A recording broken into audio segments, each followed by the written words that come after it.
Hello, hello. Here, Freddy said. Hello, hello. Welcome back to Retrieving Sanity Road Trip Edition. I am currently in the car trying to take my 1 hour mandatory lunch because, I don't like taking lunch, but they take an hour out of my paycheck every day, so they've told me to take a lunch. So guess what? I can do all this for an hour during the day if I want to, because, well, I'm technically not getting paid for it either way.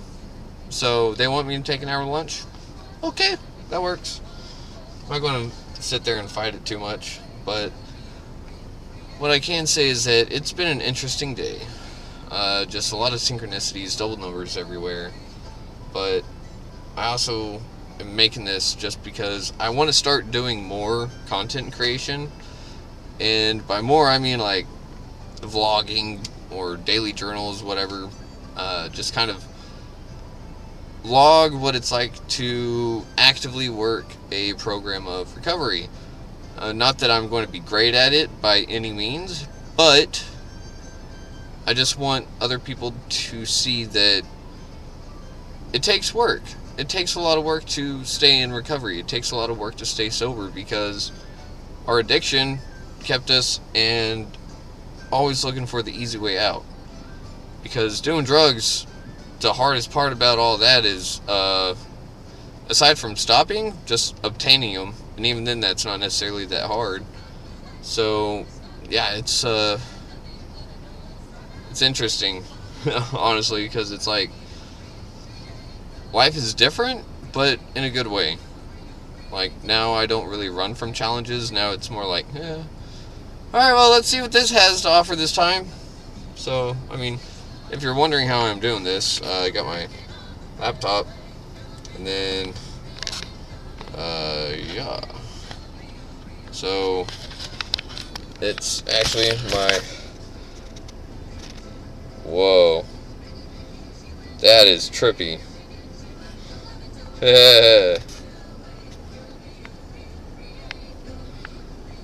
Yeah, so my own little webcam. So, this first one that I actually had that was decent. And part of me is starting to think that this one's better than the one I have at my setup right now.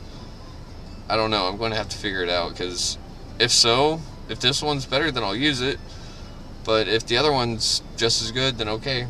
I mean, whatever. I know it looks like I got bags under my eyes. I actually slept pretty good, though. Woke up at 4 o'clock in the morning and decided to go back to sleep. Then I woke up at 6:15, so I got a little bit more sleep. But, yeah, man, like, this whole recovery thing is different. But, like I said, in a good way. So, I mean, I want to start doing these, but, just doing something a little bit different. What I wanted to do was actually find a park to do this, but I have to drive another 30 minutes to my next service call, and so I was already pulled over so I could figure out where I needed to go. So I figured, you know what, might as well do a little something for lunch while I'm pulled over. So this is what you get.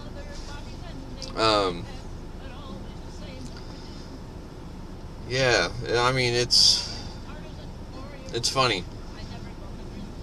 Like, actively working a program of recovery has reduced my anxiety. I'm not saying it's taken it away by any means, but it's still there, but it's not as severe as it used to really be. For different reasons, I suppose. Probably the better ones. And, yeah, I don't really know what tomorrow has in store, and that's okay.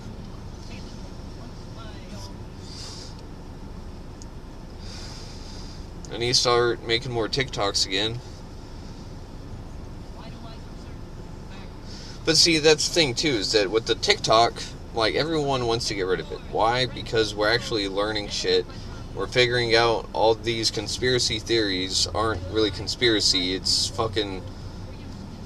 A lot of them are like, okay, yeah, that makes fucking sense. And that's what's scary, is that a lot of these they make sense probably because they're true. So, take that and do what you will with it. There we go. Sorry, brain. I mean, mouth. I mean, camera. Whatever. But I don't know. It's interesting.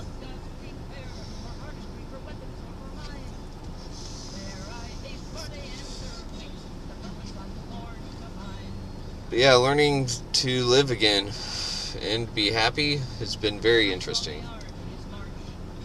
Not necessarily easy, but interesting.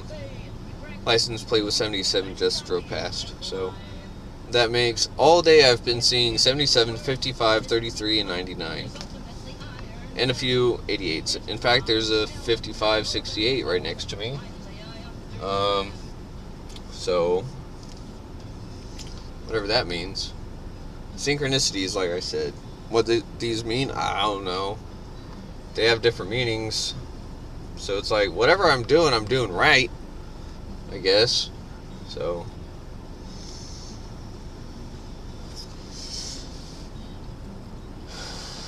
one other thing I can say, though, is that moving into the new Oxford house that I am in, oh man, it's helped out a lot.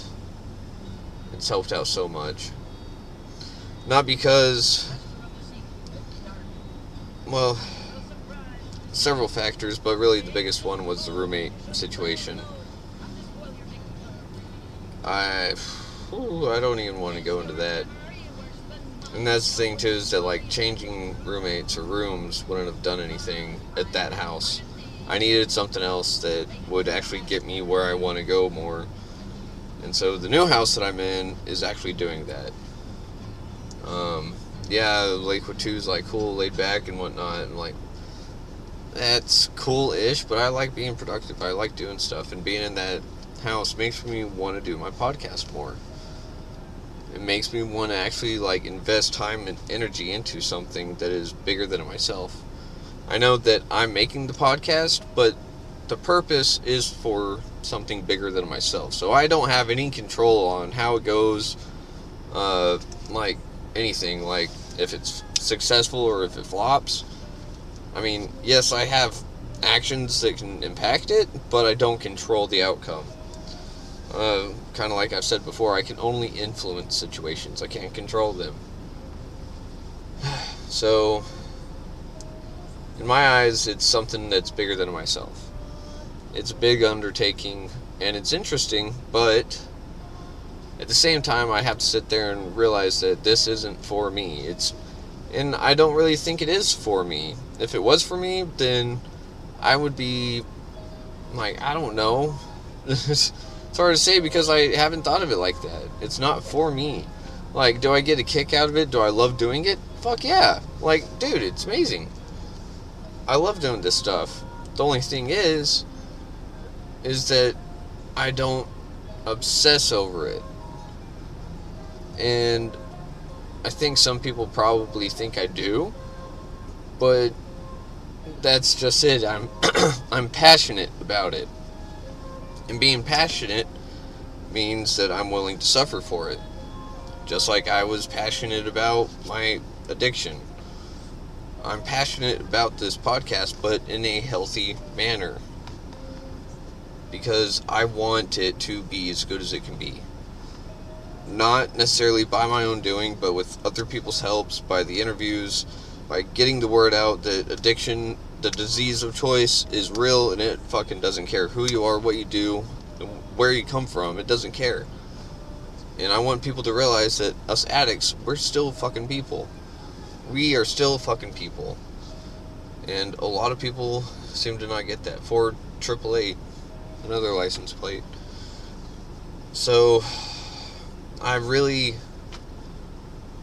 don't know. It's interesting. I really want it to do well. I want it to reach some people. I want some people to realize that there's this one stranger out in the middle of fucking Texas that knows exactly what I'm going through. Maybe I have something that he can help me with. Maybe I can listen to his stuff and make a little bit more sense of it, or have someone that knows someone dealing with the disease of choice being able to understand, okay, like, I see where his thought pattern is. I can understand why he thinks the way that he does. Or she, sorry. So, it's to bring awareness, it's to bring caring, empathy, sympathy, whatever you want to call it, but not pity.